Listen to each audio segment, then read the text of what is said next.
that we're going to be looking for in this game. In terms of adaptations, Husky's already mentioned Bruno. I want to bring attention to even Chip might be utilized well for either one of these teams, right? Yeah. So let's see how this is going to play with RRQ choosing to be on blue side up against the Twisted Minds on red. I agree. I think the Chip also is now a hero that can definitely be considered. More so on that red side, since you have that last pick potential. When we talk about being control and not kind of having a tempo broken, Chip is sort of the one that always jams that extra screw into your machine. So they do ban on the Chip. I like this start from RRQ, and because they're on blue side, if that Bruno goes through, they can take it for Skylar. Are you going to have a similar meltdown if Twisted Minds lets the Bruno do this time? Please, man, Bruno, please. please, right? Lyric, if he wins 9 out of 10 games, there is a reason. I mean, I think there are good arguments to be made. However, you only have so many bans, right? If you're willing to give something up and it's so focused around the gold lane, which half the time you don't see the gold lane from like mid to early unless there's a heavy snowball. But here we go, finally. Yes. Coach Lyric is like, I got you. I'm getting rid of the Bruno. This is going to be an interesting gold lane matchup now. Yeah. For the first 3, I was thinking, yes, one of these. I'm looking at trades for Eve, Kali, Cho, Gatot, Suyo, Alpha as the main. Oh, and excuse me, Granger as well. Now that the Bruno is gone, and of course in link to the Beatrix. So all those heroes I mentioned, I feel like we're going to be seeing in the first phase, unless Twisted Mind suddenly swerves to the 3rd pick and says we want to pick up a Coffin hero now, either the Aurora or the, not even the Valentina, Sicilian. If they could prioritize the Sicilian over the Valentina, go for it. I think there's actually a good argument to be made for it, especially when you're up against Eve. Because again, that laning phase can be a little bit difficult if you're like Valentina, for an example. Take too many Void Blasts, you're out of lane. Can't really outpush the Eve once she gets her first 2 items. Can't do much about that. But Sicilian doesn't need to worry about that at all. Outranges the Eve and scales really, really well. The Joy did get led through, and it is one of the first picks we saw from Twisted Minds in the first day of Swiss stage, right? So Hoda, great on the Joy. We saw how it was utilized using the Chip, which thankfully was banned now, but I do like this opening. So easy trade for RQ. They go for Gatot, Suyo, big power picks to go with the Eve. Instant Moskov. This is one of the few picks that if you want to create a vacuum, Moskov can play around it. Yeah. Oh, this is really interesting. Because I'm looking at the lineup coming in from RRQ. It looks kind of similar to what they played in their grand finals against TLID. And then we cut back over to the Twisted Minds, and I think they've got some really good concepts. No Chip. All right, let's keep this fight messy, but there is a possibility for Sano to make it into that backline more reliably. Yeah, when you see an Eve on one side, the high loss is one of the most go-to counters you can go for if it's not either the Gatot or Kali. It's a little bit more honest. You're going to be running up into it, but it provides what you need, that extra boost of movement speed so that you can break through formations. And then, of course, Joy, who says, what formations? I'm Joy. Yeah. I will somehow find a way into the back line. And, of course, if they're going to be playing around the box, then you have the Moskov to go in with the Spear of Destiny, Spear of Destruction from a different angle. One thing that RQ Hoshi might want to consider respecting here, and that Twisted Minds might actually surprise with, if they could do it with a Chip, they could also do it with a Lo Yi. Yeah, I agree. I think there's the Lo Yi. If you want to look at roam options, there is a Cho right now. If Troll is comfortable with it, you could take it. If not, then maybe you can just ban it, right? Because you're on that red side. If not, if you want pickoffs, the Kaja is always like sort of that option. You want to get to the Eve, you want to stop this Suyo from dancing around your backlines, that can also work as well. Really comes down to how messy Twisted Minds wants the team fights to be, just like game 1. Yeah. I think it's a little bit more awkward if you're going to play as something that's a little bit more ult-reliant. Right now, I mean, with the Joyan as well as the Moskov, they can basically fight on a dime, right? Yeah.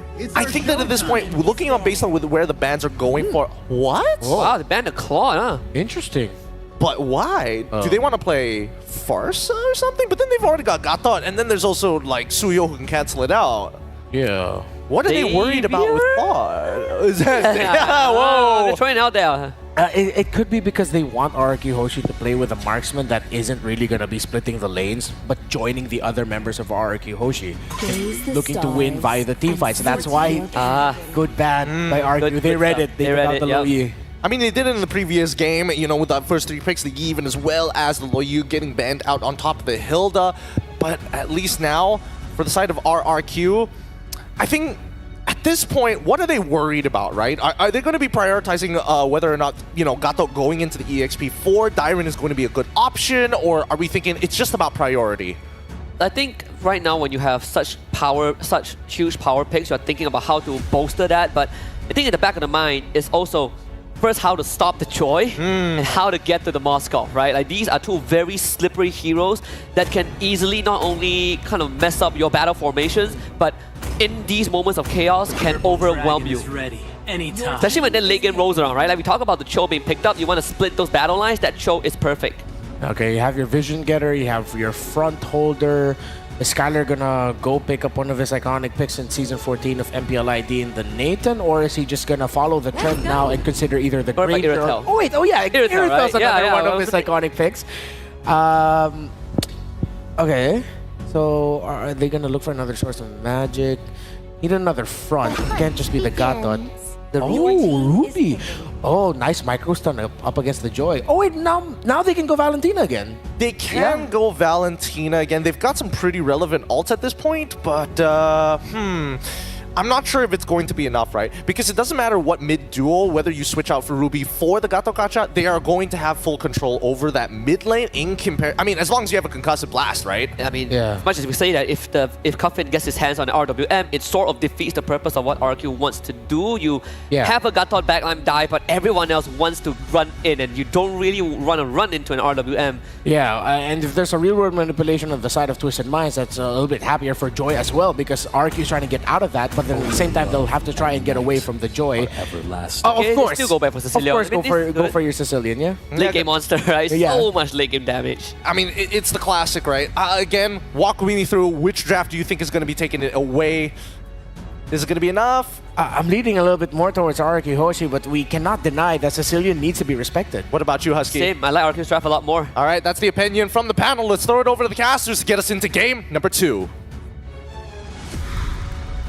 What? I'm not sure which draft I would go with here because there's both both have signature picks, and the fact that Twisted Minds just got the Sicilian, they can replicate what they just did in Game 1. And I think part of this too is just the determination that they showed in Game 1 already. If they carry it here, again, they're at match point in this best of 3. Can RQ bring this composition to the table to get them to a Game 3? Because of course, both teams want to move forward to the knockout. The Land of Dawn remains a silent witness to history lived and rewritten. But will it bear witness to history twisted for the first ever MENA team making it to an M-Series top 8? Only time shall tell in Game 2 between RQ Hoshi and Twisted Minds.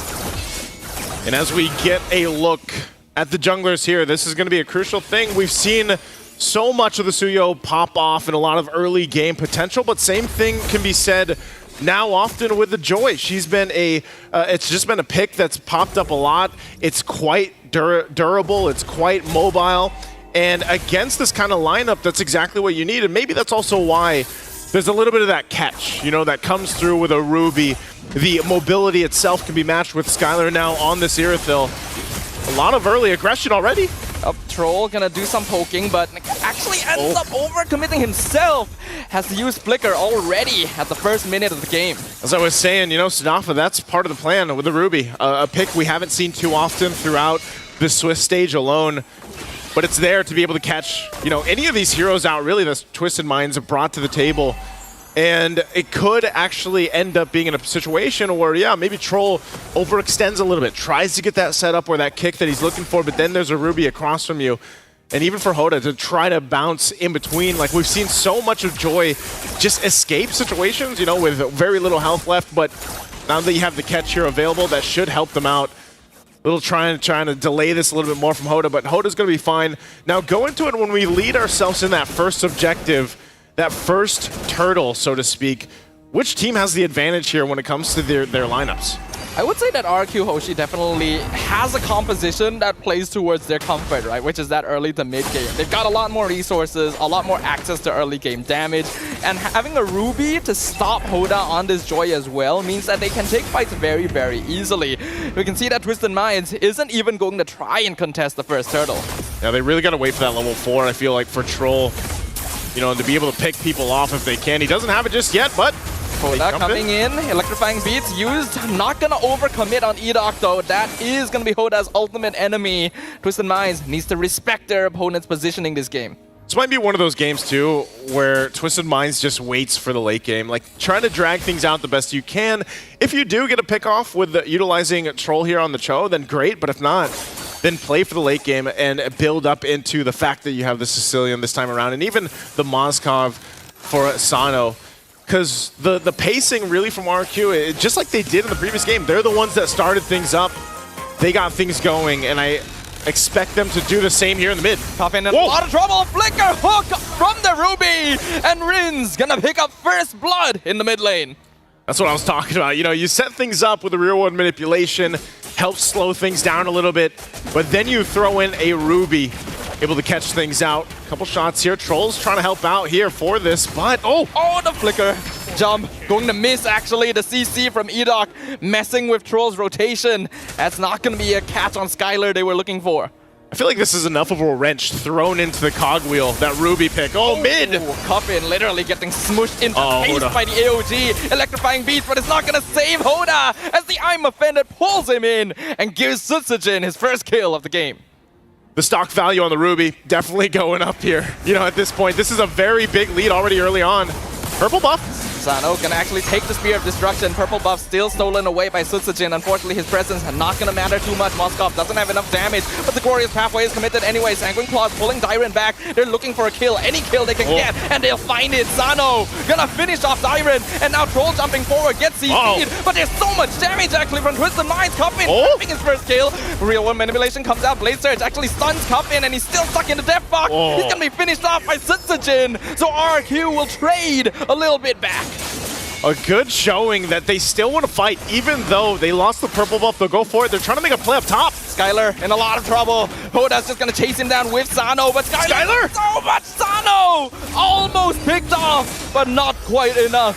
At the very least, Sutsujin is able to grab the turtle on the other side of the map. Trading blow for blow, whether it's for kills, whether it's for objectives, both teams finding something in these exchanges, but still it's RQ Hoshi that holds on to the lead. 2,000 gold up, some big items being picked up, those first items locked in. And so we see these fights break out, and we see Twisted Minds really trying to fight it out, but ultimately they're just getting a little bit overpowered, you know, in terms of strength.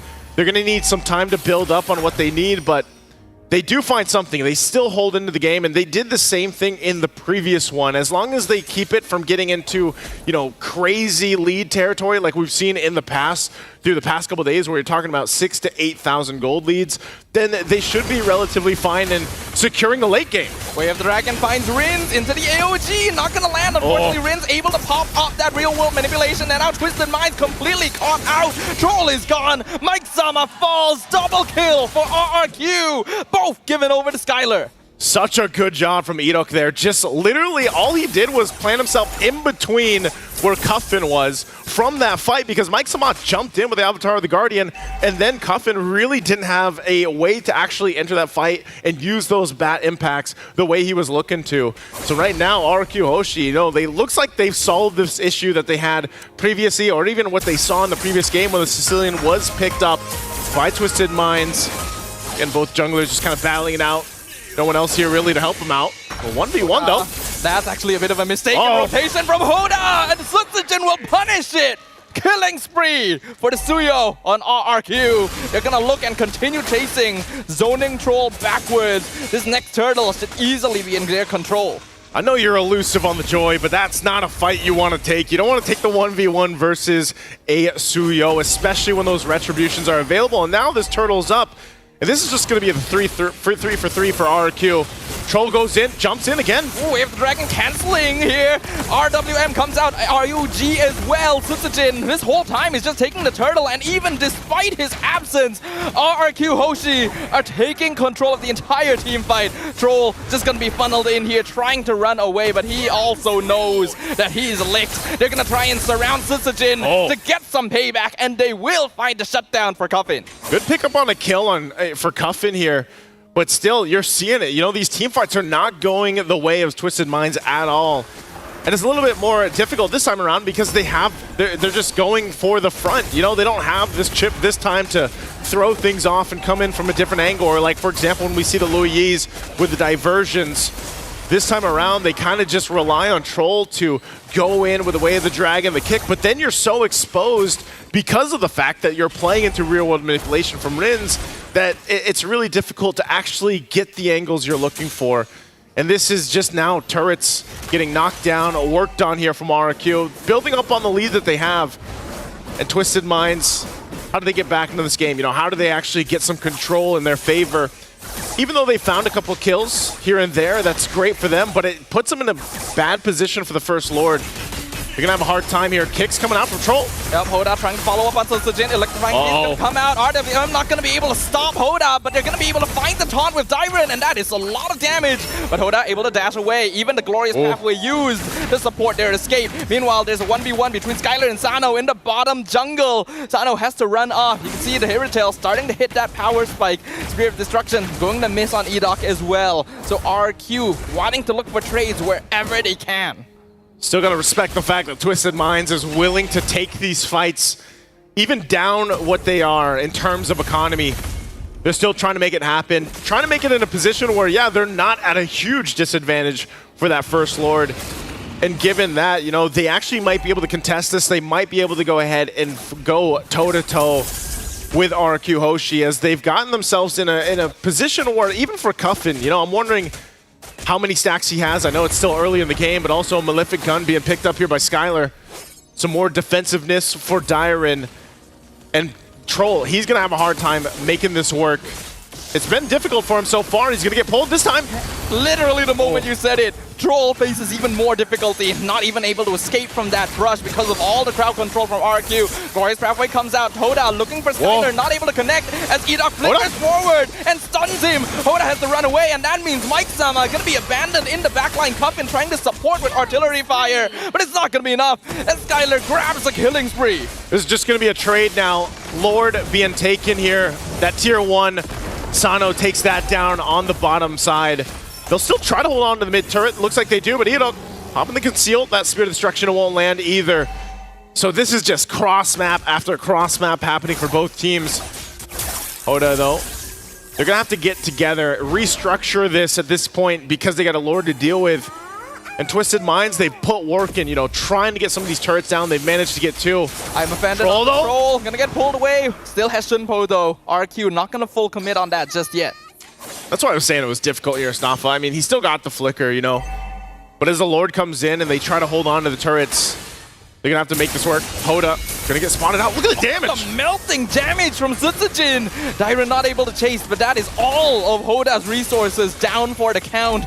And the Lord is still going to be pushing down bottom lane. RQ going to be able to do a lot of tower damage with this next push. After all of that was baited out, Glorious Pathway comes out from Mike Sama to slow down the push. Edoc actually stuck inside, but RWM actually catches out Mike Sama instead. Mega kill for Rins, and AOG continuing to zone out Twisted Minds into their base. Shields are popping. Lord still has to be dealt with as Twisted Minds finds himself on the defense without Mike Sama for a little bit longer. They're going for the base turrets right now. Still going to be worked on. Edoc is a huge threat on this Ruby. I'm offended. Once again on the Troll, and he's just gone melted as if he never existed. Skylar hitting that power spike, and Cuffin slain as RRQ Hoshi, eager for vengeance, eager to twist their opponents right back. They will take game number 2 and bring us to a full series. It's what we expected here. They didn't waste any time. Again, 11 minutes, 12 seconds. They saw the Sicilian, they saw what happened yesterday, and they're like, that is not happening here. Not even giving a chance for those stacks to build up. Great adjustments from RQ. Very clean game. You know, this time around, right off the bat, able to punish. And again, I think the value here in that Ruby pick was just on the mark because it solved a lot of the issues. It solved a lot of the problems that maybe that Cho would have made for the team, or